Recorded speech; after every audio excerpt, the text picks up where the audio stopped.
Snow Rescue. It was winter on the island of Sodor. Snow lay everywhere.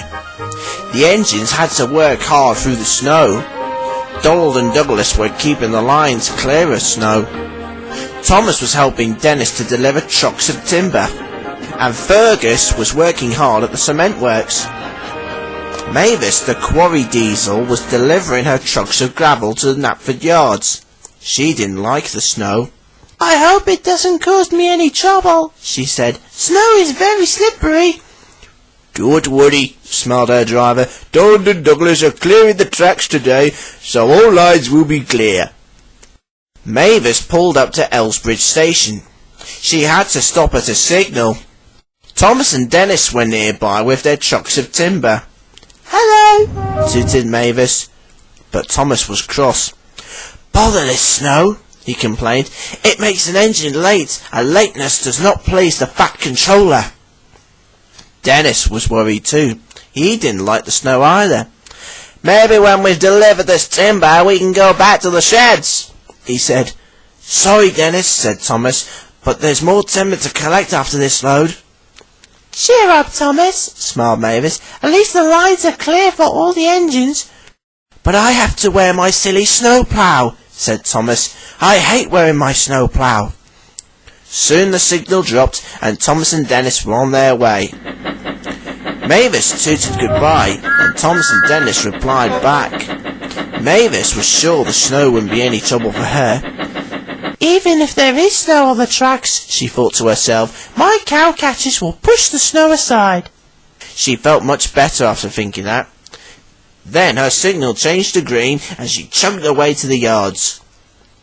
Then she approached Henry's tunnel.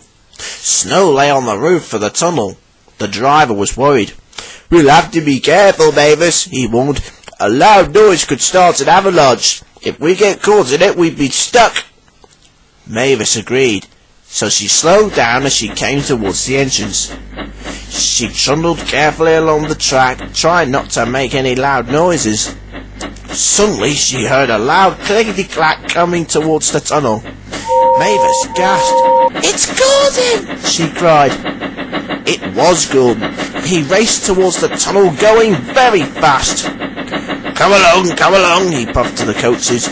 "Don't go so fast! Don't go so fast!" grumbled the coaches. Gordon raced through the tunnel and blew a loud whistle. The sound boomed through the tunnel and made Mavis jump. "That's my cowcatcher!" she cried. Soon Gordon disappeared into the distance. Mavis heaved a sigh of relief. "Phew! Nothing's happened," she sighed. But she had spoken too soon. As she came towards the end of the tunnel, there was a loud rumbling sound. Then her driver saw snow poured down in front of them. "Avalanche!" he cried.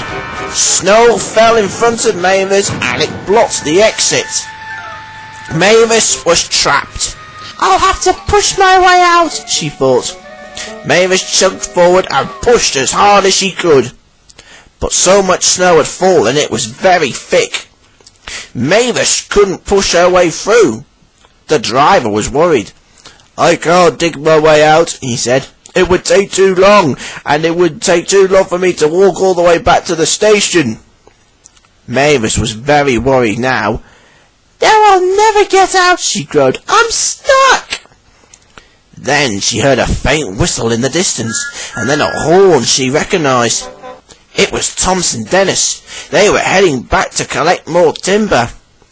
As they approached the tunnel, they gasped when they saw the snow.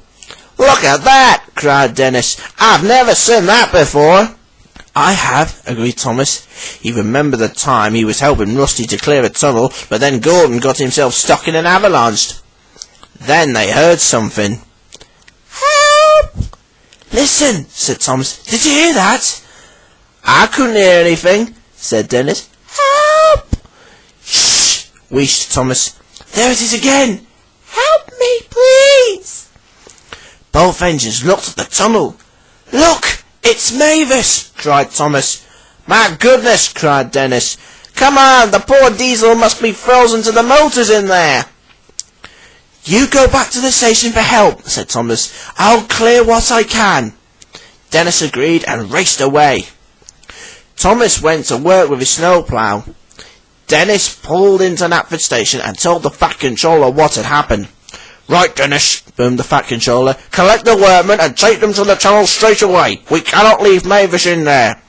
I'm on my way, sir, tooted Dennis, and he raced away. Thomas was trying his hardest to clear the tracks, but it was hard work. Mavis was getting very cold and very worried. I hope we get out soon, she stuttered. My pistons are freezing. Then she heard the sound of Dennis's horn. She was very happy to hear this. Dennis raced up to the tunnel. Quickly, he revved. We have to hurry. So the workmen quickly got to work. It took a long time to clear the snow from the tracks. The men shoveled and cleared as much snow as they could. It was hard work. At last the track was cleared and Mavis was free. She was very happy. Thank you, everyone, she smiled. But then, as Mavis's driver tried to start her again, her engine would not start. Your engine has gone cold, Mavis, he said. It will take a while to warm you up. Mavis sighed sadly. I know, smiled Thomas. Why don't we help you? The drivers talked it over and they agreed. Thomas and Dennis helped Mavis to Knapford Yards with her train. They rattled along the tracks, making sure they didn't go too fast.